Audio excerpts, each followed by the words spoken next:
All right, we're here at PDF 2008. This is the fifth year, but the fifth event, but the fourth year. And 2004 was a big year for internet politics. Right. 2008 appears to be even bigger. You were there at the beginning. You have had some expectations, presumably in 2004. What did you see looking forward? What surprised you? What's most interesting about what's happened? What's missing? What's most interesting that I hope people will pay attention to is that this stuff is great for campaigns, but it's also great after the campaign. So how do we use these tools, not simply to get somebody elected, but then after the person is elected, and the guy, it's going to be this year, after the guy is elected, will he use the same tools, not just to listen to the people who elected him, but to all the people in the country? Because suddenly he's now president of everybody, not just to those people on his mailing list who supported him. He's got to listen to everyone. He's got to resolve the difficulties.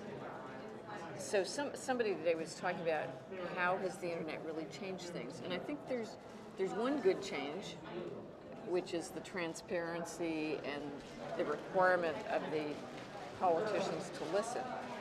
The bad things that makes this really short term, just as on Wall Street they've moved from this quarter's earnings to yesterday's stock price.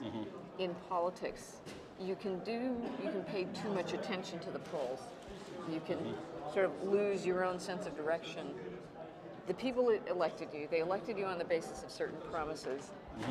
Now go ahead and do what you were elected to do. Don't spend every moment trying to see whether you're up or down on the polls. Don't necessarily listen to mobs.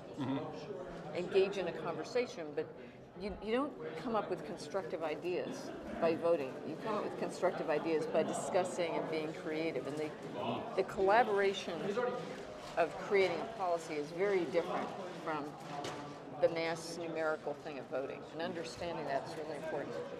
You know, Robert Scoble just spoke, I think you might have heard him talking about systems design. You know, we need to solve jobs going overseas, education, immigration policy, taxes. You know, you have to tackle it for so many different levels.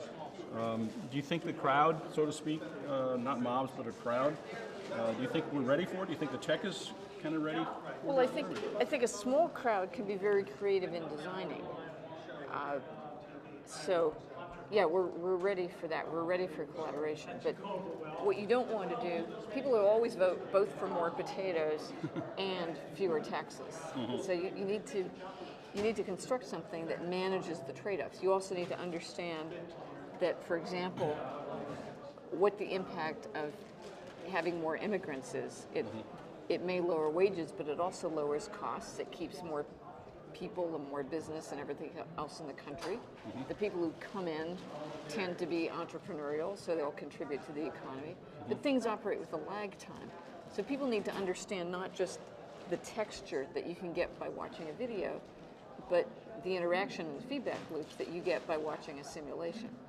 So it would be great if we'd use these tools to explain how things work, rather than simply to show images of, either happy mothers with their babies or downtrodden workers losing their jobs to mean foreign people. Show some of how that works.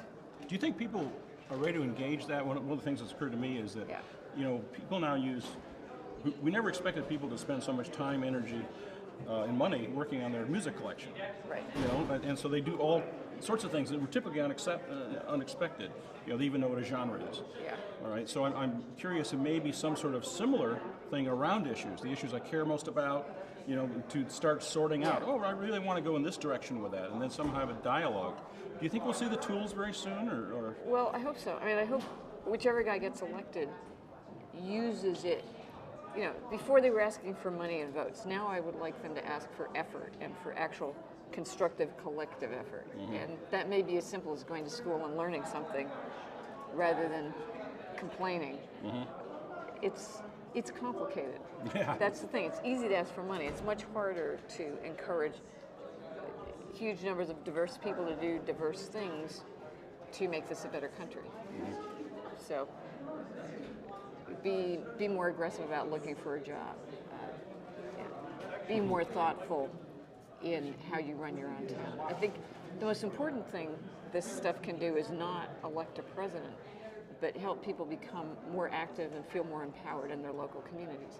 Because if you start feeling you can have impact on the local school or on the local school bus or the local traffic routes or whatever, then you begin to learn how to be active on a broader and broader scale. Or maybe all you do is fix your own school, and that's really great. Yeah, and then that extends. Yeah.